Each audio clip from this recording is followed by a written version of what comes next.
Welcome into Giants Postgame Live, presented by Mercedes-Benz, the official luxury automobile of the New York Giants. I'm Madelyn Burke alongside two-time Super Bowl champion David Diehl, Super Bowl champion Victor Cruz. Guys, a tough one for the Giants today. Went out to Chicago, the Windy City, fell to the Bears 29-3. Diehl, I'm not even sure where to begin with this one. You know, this one for me, I've got to start right away going to the offense and to the schemes that they came into this football game with. When you come up to your backup's backup going into this game and you're pulling offensive linemen off to your practice squad, you've got to stay efficient with running the football. Coming out in the opening drive, going shotgun, spreading it out. They show a six-man front. You only have five to protect. They get the sack, the forced fumble, the fumble recovery. The Bears score on the next drive. Then you get the ball back. You run the football with Saquon Barkley for 8 yards. You run it with Booker for 4. You go Wildcat with Saquon, run it for 6. You bring in Booker for another 2 running it. Now you're in a 3rd and 2 situation. And what do? You go in empty instead of running the football. That's not playing sound and consistent football and complementary football to your defense in this football game. Yeah, that was the question mark for me, was just how are we going into the game? What was the approach to enter this game this week? I just didn't understand some of the play calling. And sometimes when you get to the point where you're running the football well, efficiently throughout the game, you have to balance that with some passing. You have to balance that out with some playmaking down the field. That's the only way to keep defenses honest. That's the only way to keep this team kind of above board and off kilter and keep the defense on their toes a little bit. I understand running the football, and Saquon is essential to this football team, but we have to be able to get some balance, and throwing the football just wasn't there for our offense. Right, absolutely. 161 yards on the ground, negative 10 total yards passing the Giants finished with today. I think it kind of is a testament, too, to the value of the backup quarterback position because, you know, Mike Glennon going out there, we've seen him struggle. We've seen the Giants kind of struggling back and forth between Jake Fromm and Mike Glennon with Daniel Jones ruled out. But what did you see from Glennon today? Well, I saw some things. I think the biggest thing, and Dave, we talked about this prior to coming on set here, was when you have backup players, you have to try and pick up backup players that fit the scheme of the offense and fit the scheme of what you guys do. I think they did a good job of trying to figure out the plays that work well for Glennon and the things that he does well, the screen game, just trying to get the defense off of him a little bit.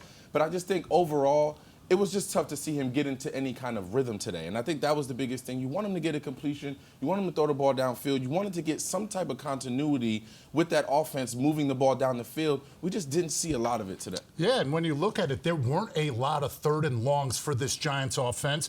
And when you think about what they did in this football game, Wildcat, something we haven't seen before. 2 jumbo tight ends, bringing in Wes Martin and then bringing in Ben Bredson to work on the edges. But once you start running the football, the best way to pass the football is by getting a play-action passing game going. It was almost like when they got away from the run after a 2nd down run and getting to 3rd down, it went right to shotgun spread instead of continuing to build off of that run game and at least get those linebackers and safeties to respect it and at least take one step up and honor the run game in order to open up things in the middle. And lastly, when you have your backup quarterback playing in the football game, you want to allow him to have opportunities to get the defense off of him, right? To have those play-action passes. We just didn't see that in that moment, especially in down and distances where you're like, okay, they have an opportunity to do a play-action pass here, hit them over the top, or at least take a shot to keep them honest, but we didn't see it. Well, and I think having not a real true threat to the passing game limits what they can do in the running game, as we saw with that punt that was grounded within the 5. They couldn't get out of that space because the Bears weren't afraid of the pass, so they kind of stuffed it. And then the Giants give up a safety there as well. But the run game, when it was working, it was working. Saquon Barkley ends up with 102 yards on the ground today. If we take a look at his stats as well, Saquon, you know, ties Ahmad Bradshaw for the 5th most 100-yard rushing games in Giants history with that. It's tough to have a moment like that in a loss like this, but also it's nice to see Saquon Barkley kind of getting the wheels back and getting things moving. First game with 100 or more yards on the ground this season. We know the adversity that Saquon has had this season with the injuries, coming back from that ACL, then having that ankle sprain shortly thereafter. It's got to be nice to see him get back to it, right? For sure, and as an offensive player and as a wide receiver, and also as someone that's come back from injury, you definitely want to see him go out there and build on that and continue to build on what he's done this season. Had some setbacks halfway through the year with the ankle, but came back and you kind of see him getting his bearings, getting his legs back. But I just think this year in total was a resurgence year for Saquon. Just a year to kind of get his bearings back, see where he is, and then next year we'll see where he is holistically. But this year was very much get his bearings back under him, mentally get back on the football field after an injury, and see what happens. And that's where it was a highlight and a great point to see Saquon get over 100 yards, get over 20 carries in a football game. But you still see that he's not 100% up to speed to where he was previously, because there is that backfield moment to where you see between him and Booker currently.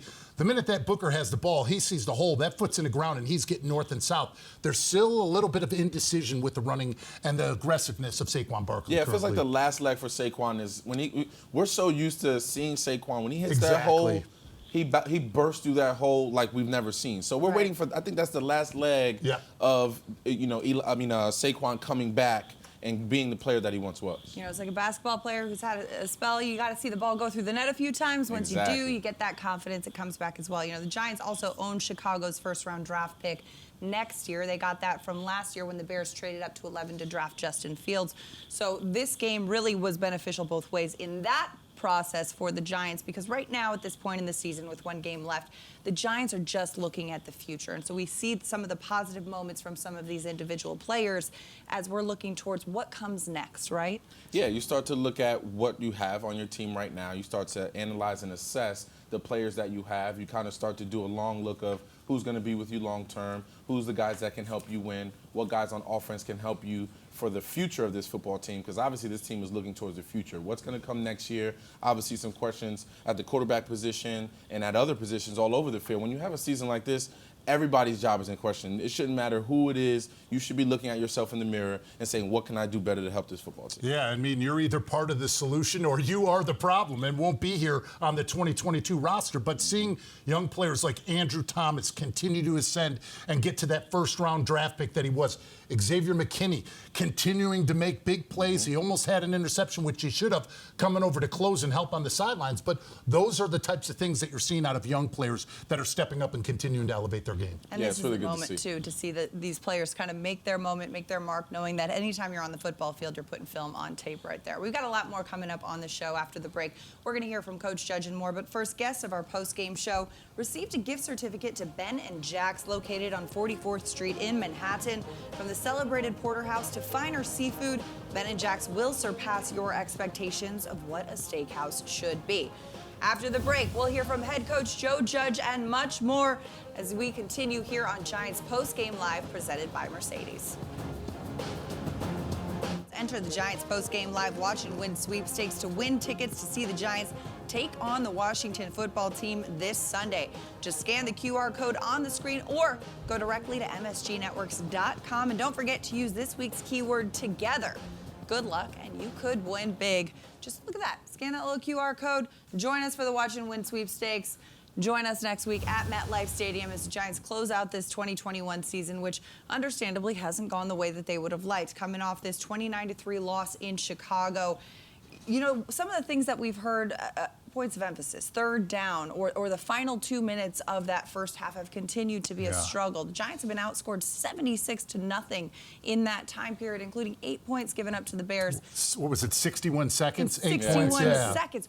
What makes that part of the game such a tough point for this team? I think it's just execution. I mean, at that point, you either, on offense, if you have the ball, it's about executing to the highest level, about understanding what plays have been put in place for this 2-minute situation or for this end of half or end of game situation for us to be successful, and executing that not only in practice, understanding what you're going through in practice, and then executing that once the game comes around. And if you're on defense, it's anchoring down, understanding the down and distance, playing the sticks, keeping everything in front of you, and then understanding what's in front of you as an offense when you're out there with the football. So it's just execution. For me, it has to come down to, can you execute better than the other team in a moment where you're prepared, where you talk about it all week long, and you can go out there and perform. Yeah, and it's not only about execution. It comes back to techniques and fundamentals that continue to show up, because you look at that Bears drive right before half. What did they do? Montgomery churning through a 3rd and 1. He didn't get touched until he was into the second level. They were trying to play him too high. You've got to take him low.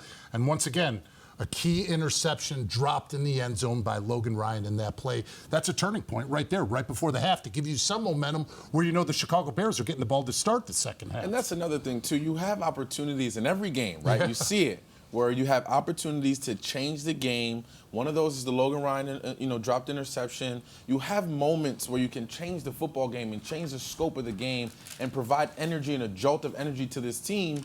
But every time we had those opportunities, we just didn't come away with them. And those things set you back as a team. They deflate you. And then 9 times out of 10, when those things happen, what did the team do? Go down and score or get get points on the board. And it wasn't only just the offense or the defense, but then the special teams got involved at that point, because that's when Farrell Cooper didn't get the ball and didn't catch the kickoff return.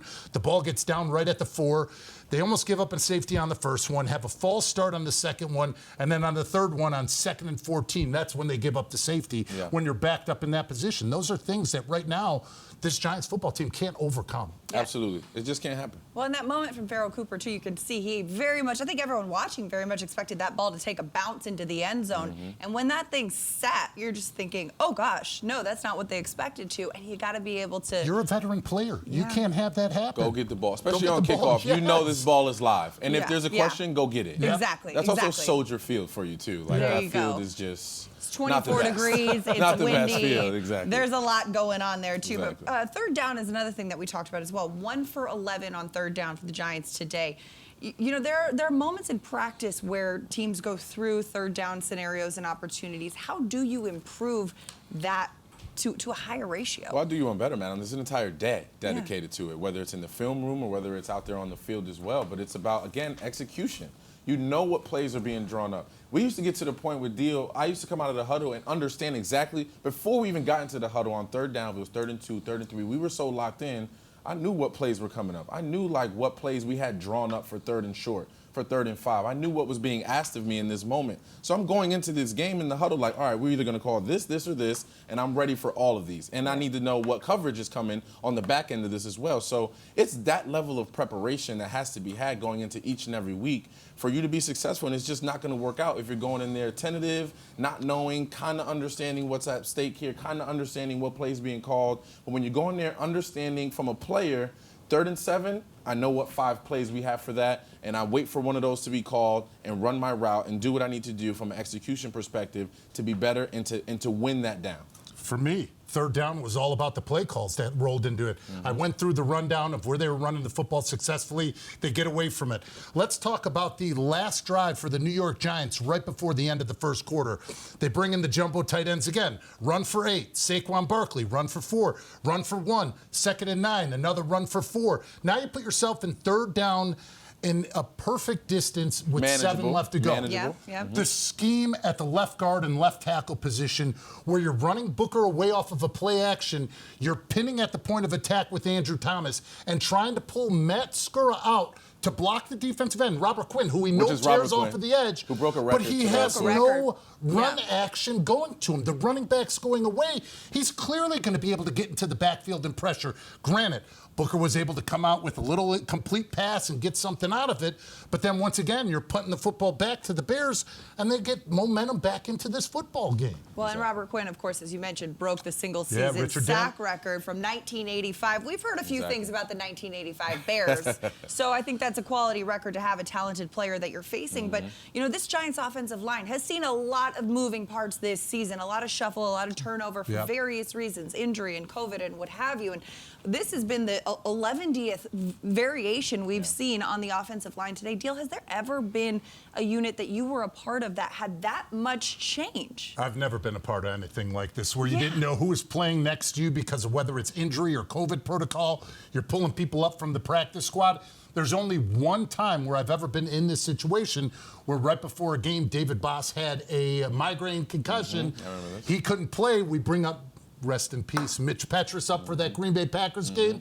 But Mitch knew the offense, and we were able to surround him because I was playing at left tackle, Kevin Booth at center. So when you have veteran players, you could tell them the calls, and you can help on the inside. But when you're talking about 3 different people that you're interjecting into the interior of your offensive line, you're not going to be able to have cohesion. And it's such a position that has to have so much cohesiveness and so much understanding of each other. And it's like a dance step. Everybody has to move to the same accord and understand what the next guy's doing, because you'll literally trip over him if you're not understanding of what your job is in that moment. So it's really, really tough to win in this league alone. But when you're shifting offensive linemen week in and week out and putting guys up that have probably never played in the NFL before, it's tough. A tough one for the Giants indeed. We'll be back with more after this short break. We're going to hear from head coach Joe Judge and a few of the players as Giants Postgame Live presented by Mercedes-Benz rolls on after this. Stay with us. Today's scoring drive of the game is brought to you by Investors Bank. Get the official New York Giants checking account only from Investors Bank. Visit investorsbank.com/Giants for more details. For the scoring drive, we take you to the second quarter. 10 plays, 35 yards, took 6 minutes and 2 seconds off the clock, capped by a 38-yard field goal by old reliable Graham Gano. Giants kicker put 3 on the board for the Giants, and that is the Investors Bank scoring drive of the game. The Giants went down to Chicago, fell to the Bears 29-3 in a tough loss. For more, we send it out to Soldier Field, where Bob Papa, Carl Banks, and Howard Cross, who are on the radio call, have more. Fellas? Well, obviously this game did not start out for the Giants on a good note. The very first play of the game, a sack and a forced fumble. Carl, when you take a look at this game, you know, all 3 phases of the team were complicit in leading to this loss.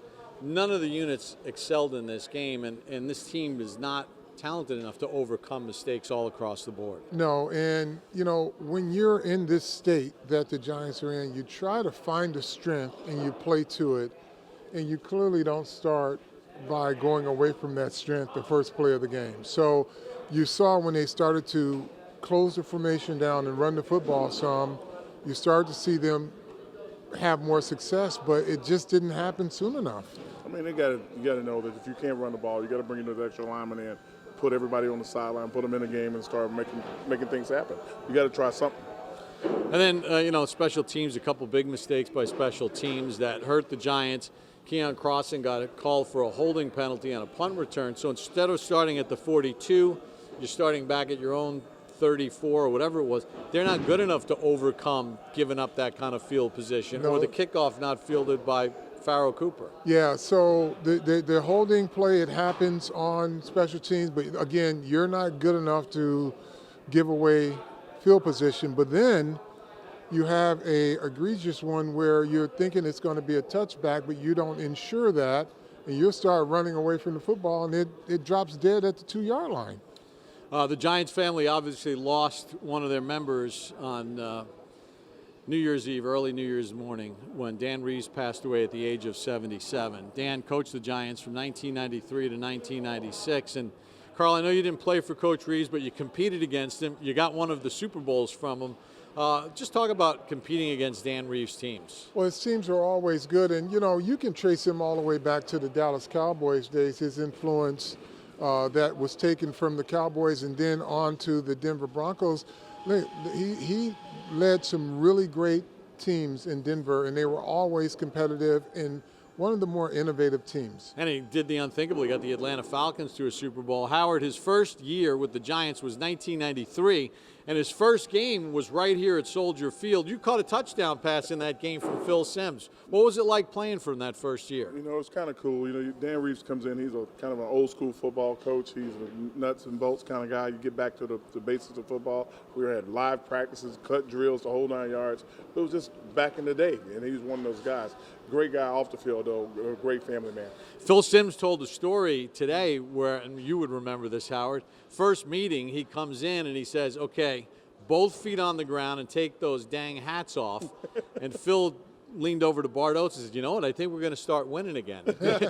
Did you guys feel that way when he came in? Like I said, no nonsense. When you meet a guy that's like that, you kind of get the feeling that he's all about football all the time. I said, again, great family guy, but when he was here inside the facility, it was football all the time. And in his first game here at Soldier Field, Jared Bunch caught a touchdown pass from Phil Simms to give the Giants the victory. Lawrence Taylor got a sack to end the game, and that's how Dan Reeves' first season started right here in Chicago. The Giants went 11-5 personally. One of my dearest friends, of all the coaches that I've worked with in my life, both here and in other sports, there was no truer gentleman, a wonderful giving man, and our condolences to the entire Reeves family and Pam. And I know Coach Reeves is up there right now in heaven chatting it up with Coach Landry, and I'm sure he's having one of those honey buns that Pam never wanted him to have. Dan Reeves, a Giant coach from 1993 to 1996. From all of us, we extend our condolences to the Reeves family. Coach Reeves, rest in peace. Today's game between the Giants and Bears is presented by Mercedes-Benz, the official luxury automobile of the New York Football Giants. We take a look at the Bean out in Chicago, where the Giants went out to Soldier Field, fell to the Bears 29-3. For more, we'll send it down to the post-game press conference where head coach Joe Judge is addressing the media. Well, guys, look, obviously it wasn't good enough today, okay? Our marks were simple. All right, we talked to the team all week. 3 things we wanted to do was run the ball, stop the run, and cover kicks. I'd say for the most part, we run the ball decently as a team today. All right, we were able to get some movement going. I like the way the running backs ran hard. We were able to make some productive runs down the way. We were able to be productive with the run game when they knew we had to run the ball and we were only running the ball. All right, stopping the run. This is a balanced team. It was a very good run attack. I'm pleased with the way the defense overall today, was able to limit them in the run game and not let them get going on a track that they'd been in the past in some games. And for a multitude of reasons in terms of covering kicks, we didn't let their explosive playmakers in the return game get going. Now, all that being said, all right, you can't have success in this league when you turn the ball over the way we did, when you create short fields for a team.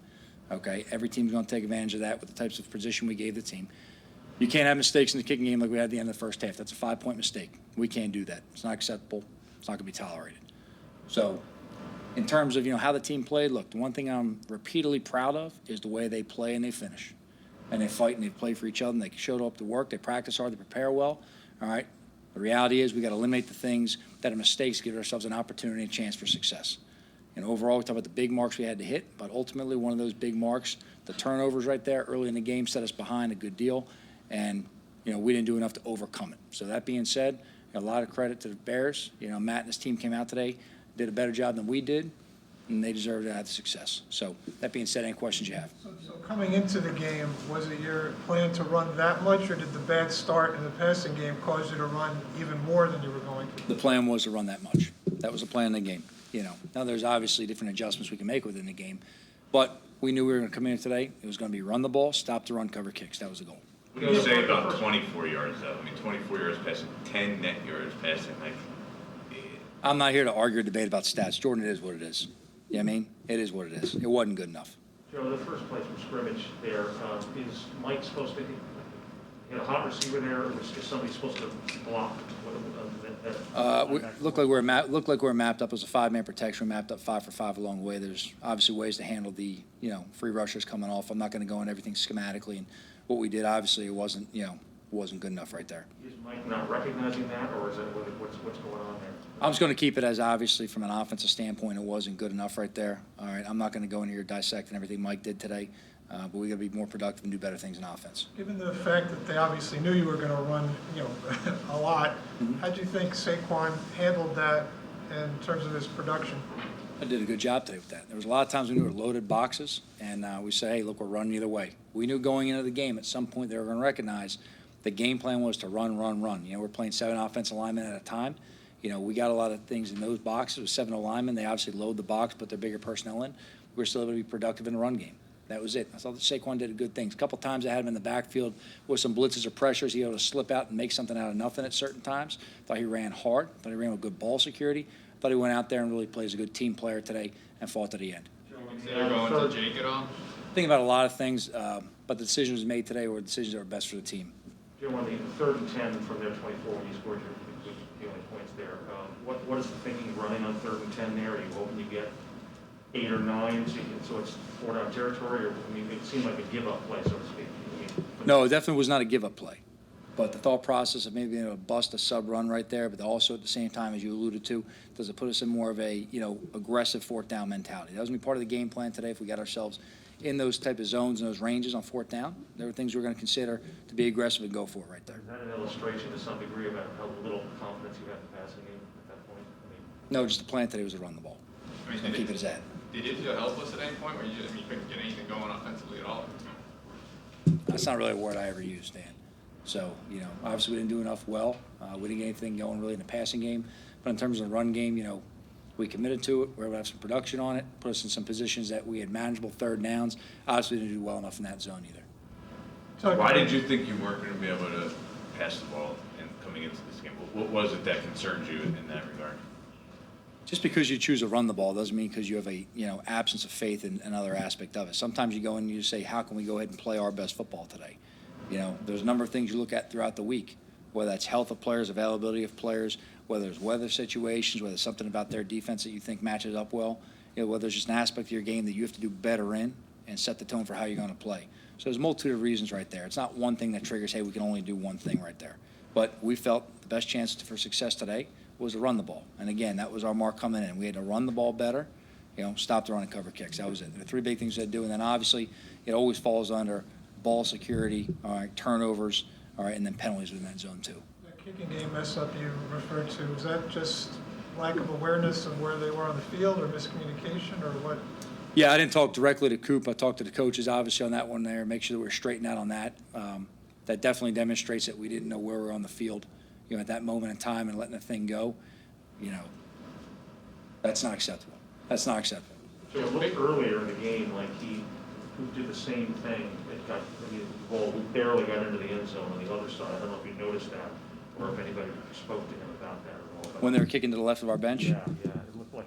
Yeah, with the trajectory of that kick on that one right there, Cairo, really hammered that thing more in a line that he knew was going to go in the goal line there. Even if it's going to just barely clear. But you've got to be aware in that situations of what the wind is, what the kick looks like, the height it comes off the tee with. All those things factor in playing deep. Joe, bigger picture, and this is 5 straight losses by double figures. Are you concerned about your future and how ownership might react to this stretch you guys are on right now? My focus is on getting this team prepared for next week in Washington. That's it. I'm never worrying or addressing hypotheticals or anything of that nature, Dan. My focus is on this team, getting them ready. They come in and work for me every week.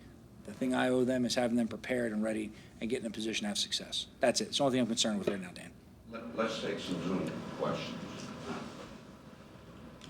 John, take Zoom questions. Hey, Joe, can you hear me? I got you, Ron. What you got, man? Hey, two things.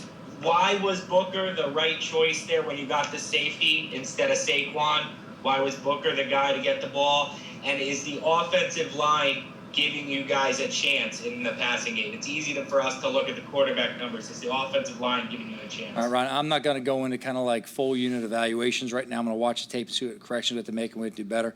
In terms of Booker versus Saquon, we got confidence in all of our players. We got confidence in all of our backs. So whether it's, Saquon for this or Booker for that, look, we have confidence in those guys. There's specific schemes at times for certain backs you put into the game plan. But in terms of, a guy for a base run, base play, look, get the guy that's fresh in there, keep rotating on through, keep him fresh throughout the game. We have confidence in both guys. Both guys are running well. I'm Rob, Newsday. Joe, two things. Did the run first game plan come about more towards the end of the week when you found out you weren't going to be with two of your key receivers because of the COVID and the Tony injury? Well, we knew some of the personnel issues we were going to have about midweek, Tom. So about the time we got into the game plan and practicing on the field, we were aware of some of the things we're going to have to deal with. But in terms of just the game plan itself, there are a lot of things to factor into what today could have been. At one point this week, they were calling for over 40-mile-an-hour winds. That's something you got to think about in terms of how you manage pass game, run game, what you do. You don't base everything on that because obviously weather reports change as you go, but it makes you put in certain things and aspects of the game plan that gives you flexibility within situations that may not be controllable, okay, or outside of your realm. In terms of, what we do game plan-wise, we felt the best plan for the team to have success today was to run the ball. I like the way the team ran the ball. I like the way we were able to get the ball downhill and the types of runs we ran. I was pleased with that. Obviously, you can't have the mistakes and the turnovers early in the game, to spot a team 14-plus points. And then, you do that, other, mistakes can compound on top of that. The second one, what Joe was about, you kept saying about the kickoff return, or the lack of a kickoff return, not acceptable, not acceptable. I mean, what are the consequences of that at this point? We're just going to make sure we get everything cleared out and ironed out and make sure that we don't make that mistake again. And that's the biggest thing you have to understand there. All the players and coaches, we're just not going to allow that mistake to happen again. So let's not look for any kind of overreaction or read between the lines right there. It's just something we got to make sure we get corrected and fixed. We'll take two more here. Madelyn Burke. Hey, Joe. You kept saying that, your job is to get you guys prepared to play and ready to go out there. Do you feel like you guys were prepared to play today and it was kind of a result of maybe being up against from an injury standpoint and all of those things? Or what do you think was the big picture issue? I mean, especially falling behind early on the first play of the game. Well, look, everything comes under my umbrella, right? So I'm not going to ever deflect something or say that I'm not responsible for anything. I'm responsible for everything. So let's make that clear from the jump. okay? I'm not going to ever push blame somewhere else or look for someone else to go ahead and step up, all right, and take something off my shoulders, all right? That's what I signed up for. That's what the deal is. In terms of, preparation, they're a good team. They're well coached. I could say there's really not much that we saw today that we weren't directly prepared for and things that we anticipated having and coming our way. I thought we were able to handle a lot of things in the run game positively. Obviously didn't do a good enough job in the pass game, overall as a team.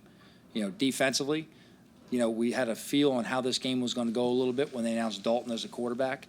I'd say for the most part that held true, all right? And our focus on stopping the run still remained the primary focus. There was a couple drives they got in there, made some, plays moving down the field, hit some soft zones at certain times. We were in position to make some, PBUs and interceptions. Other times we got to capitalize on those. We did on a couple, all right? And then the kicking game, we knew this was going to be an aggressive type of game plan from them in terms of trying to get the return game going. We had a couple things that we put in throughout the week to make sure we could neutralize that phase right there. Grant's an explosive returner. He really is. That return game is a large aspect of what their offense does. So we had to make sure we went ahead and took away that strength as a team so we could play for the field position there. So in terms of being prepared, obviously, if you don't come out and have success, there's a lot of things you got to correct and adjust and move forward with. That's our focus right now. Last one here via Zoom, Paul Schwartz, New York Post. Hey, Joe. Obviously, you said that the goal was to come out and run the ball. Yep. And, when you fall behind 14-0 right away, that's a hard road to go right there when you're down so much. So, the way that game started, I don't know if you'd use the word embarrassing. What word would you use? Maybe you would use that word for how this game started and then how it evolved. Simply put, we went down 14 points. We weren't going to abandon the game plan. So the focus was stick with the game plan, keep running the ball, be productive. At that point in the game, guys, it's a two-possession game, right? You saw we got defense out there. They were able to make a stop. We've got to keep playing to that. And we got to play to our defense and trust they're going to keep making stops. So offense, we got to stick to the game plan and grind it out and put ourselves in position that throughout the course of the game, if we keep playing good defense, we can have success offensively and put ourselves down. Look to go ahead and be aggressive on some fourth downs, hit field goals when we got to hit them, push to go ahead and get first downs in the red area if we have to, and get the ball in the end zone. That sound from head coach Joe Judge is brought to you by Ford. Judge talking about, myriad of things in that presser, the 4 turnovers. He says we've got to eliminate the mistakes, but also said, the run game was really part of the focus for the success. They got away from it a little bit, but what do you make of that? What's your reaction here? Well, I think that they should have run the football more in this game, and I think somebody asked during that interview, well, what were your cause for concerns of throwing the football in this game? Let me say, double-digit combinations at the offensive line. No John Ross, no Darius Slayton, no Kadarius Toney, Sterling Shepard on injured reserve. Do I need to continue? That's where, for me, I just thought scheme-wise, the way that they game planned for this game up against the Chicago Bears, they could have done so much more to build off of the run game and go to the play-action passing game instead of going shotgun, emptying out, spreading it out like they did, and putting themselves behind the 8 ball. It's no coincidence they went 1 for 11 on 3rd down. Yeah, it's tough for them to put a competitive team out there in terms of just the amount of injuries that they had all over the field. Obviously, having a different type of offensive line, shuffling guys in there left and right. So, yeah, and you can kind of tell that Joe Judge is kind of getting this team healthy just to finish this year strong, finish this year on a bright note or make an attempt to, and that's what he's focused on. He wants to establish the run game, keep guys as healthy as physically possible to get through this season and then see what they can do for next year. Absolutely. You want to see this team get some offense going. Just 1 touchdown in the last 5 games is something that's got to be frustrating for Giants fans to watch. All right, we've got a lot more to come. Stay with us here as Giants Postgame Live, presented by Mercedes-Benz, the official luxury automobile of the Giants, continues after this.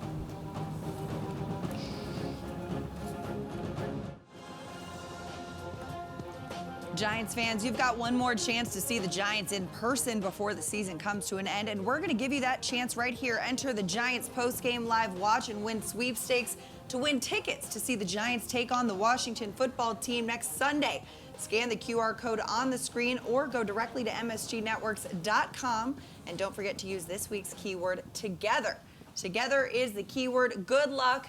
Watch and Win sweepstakes. Welcome back to Giants Postgame Live, presented by Mercedes-Benz. Madelyn Burke, David Diehl, Victor Cruz. Guys, tough loss for the Giants in Chicago, 29-3. We saw Mike Glennon out there struggling quite a bit. Giants finished with -10 passing yards total. When you're looking at this one, they've gone back and forth between this backup quarterback position. After last week's game, Joe Judge was candid, saying, hey, we're going to leave it open to a quarterback competition. Do you stick with Glennon for the last game of the season, or do you shift to Jake Fromm, the young guy who's been on the roster for about a month now? I think you shift. I think you shift to the young guy. I think you've seen Glennon. I think you understand what you have in him. I think you've seen the body of work from him and understand just what type of player he is. I think in Jake Fromm, you haven't seen enough of him yet. You haven't seen enough body of work to make a decision on what type of player he is, can he help your football team, and what he looks like in the future. So I think you start Jake Fromm, you start the young guy, you put him in there, you give him a full body of work to see what he can do, see if he can galvanize this team somewhat, obviously barring injuries and different, we'll see who's available, especially at the receiver position. You want to give him some talent, some tools to kind of work with out there, especially if it's just the last game of the season. But I think you go to as a young guy, give him a chance to kind of prove what type of player he is, not just for himself, obviously, as you know, but for the entire football league. I couldn't agree with you more going into this one because, number one, it doesn't matter whether you're going into the last week of the season or if it's week one. Ball security is job security. Once again, 2 more interceptions, 2 fumbles, fumble recoveries for the Chicago Bears coming into this one.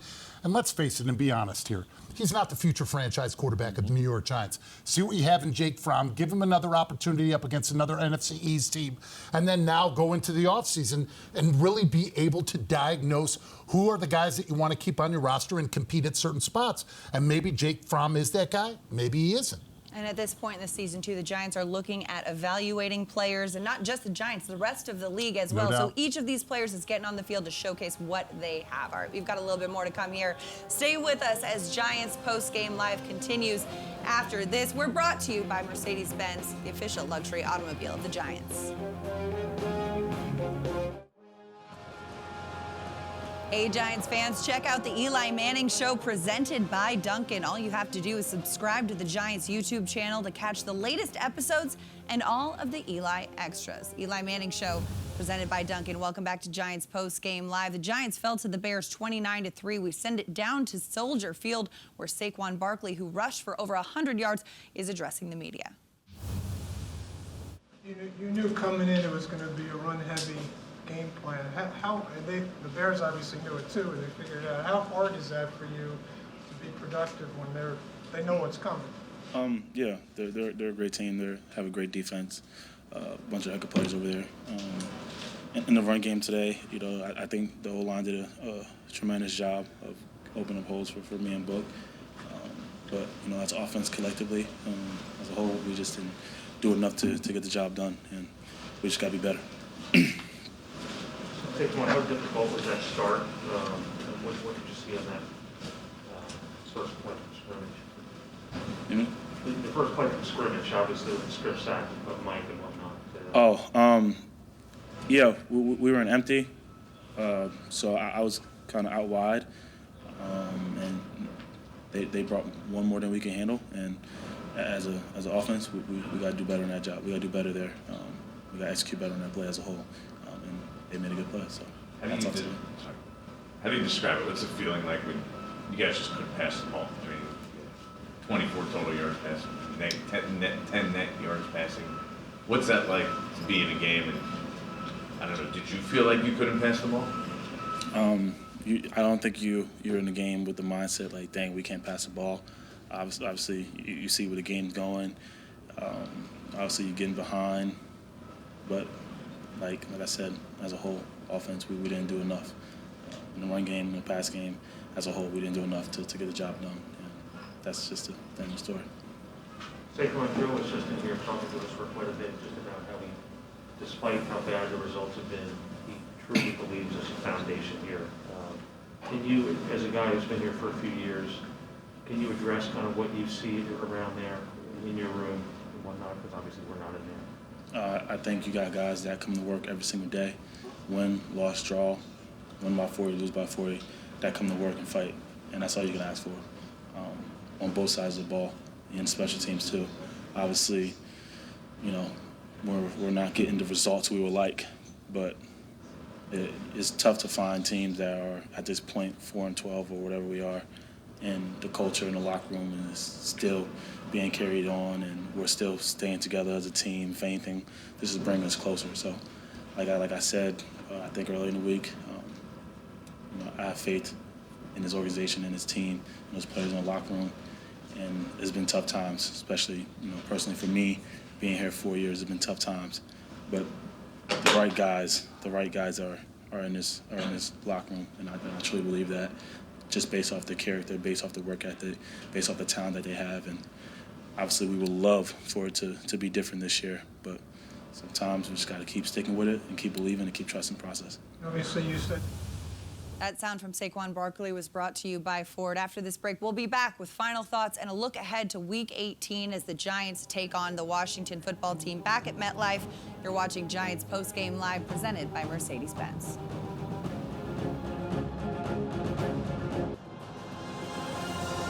Welcome back to Giants Postgame Live. As we look ahead to next week's game, the Giants return to MetLife Stadium for the final game of the season, Week 18. It's a 17-game season this season. They've got Washington football team coming to town Sunday, January 9th, 1 p.m. kickoff.